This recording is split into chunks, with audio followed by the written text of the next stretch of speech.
नमस्कार विद्यार्थ्यांनो, कसे आहात? मजेत ना? माझे व्हिडिओ बघताय ना तुम्ही? कसे वाटताय तुम्हाला? आवडत असतील तर नक्की लाईक करा, शेअर करा आणि शेअर करायला विसरू नका. ठीक आहे.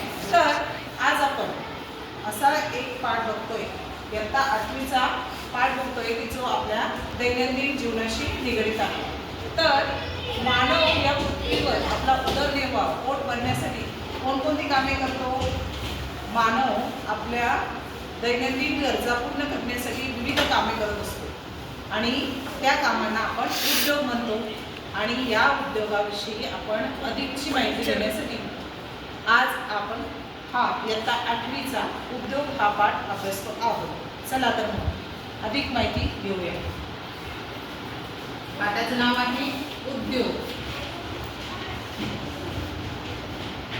आपल्या आजूबाजूला अनेक व्यावसायिक तुम्ही पाहिले असतील.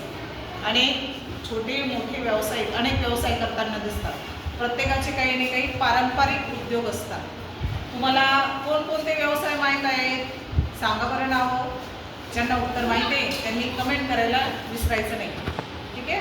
तर आपल्या आजूबाजूला शेती, त्या शेतीमध्ये अनेक व्यवसाय अवलंबून असतात. तर या शेतीवर आधारित कोणकोणते उद्योग तुम्हाला माहिती आहे? शेतीबरोबरच ज्या शेतीमध्ये कच्चा माल पिकतो किंवा आपल्या आजूबाजूला अनेक कच्चा माल आढळतो असतो, हा कच्चा माल कोणता आणि या कच्च्या मालावर आधारित कोणकोणते उद्योग तुम्हाला माहिती आहे? तसेच शेतीवर आधारित पशुपालन या व्यवसायाविषयी तुम्हाला माहीत आहे का? कोणकोणत्या पशूंपासून आपल्याला उत्पादन मिळते, कोणते उत्पादन मिळते, अशा अनेक प्रश्नांची उत्तरे तुम्हाला जर येत असतील तर कमेंटमध्ये उत्तर देण्यास विसरू नका. तर कापड उद्योग ऐकलाय तुम्ही? साखर उद्योग ऐकलाय तुम्ही? हे उद्योग कोणत्या आधारावर आधारित असतात? कोणता कच्चा माल या उद्योगांसाठी वापरला जातो? त्याचप्रमाणे मोठे उद्योग आणि लहान उद्योग ऐकले तुम्ही? लघु उद्योग, कुटीर उद्योग म्हणजे काय? या संकल्पना कधी तुम्ही ऐकल्यात का?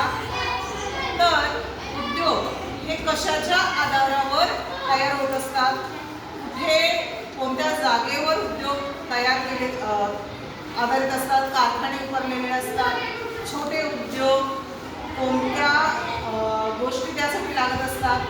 कोणकोणत्या गोष्टींवर हे घटक या कोणकोणत्या घटकांवर उद्योग अवलंबून असतात? तुम्हाला जर या सर्व प्रश्नांची उत्तरे देत असतील तर नक्कीच व्हिडिओला लाईक करा, शेअर करा आणि उत्तर द्यायला नक्कीच विसरू नका. तर आज आपण हा उद्योग या पाठावर काही प्रश्न बघितले. धन्यवाद.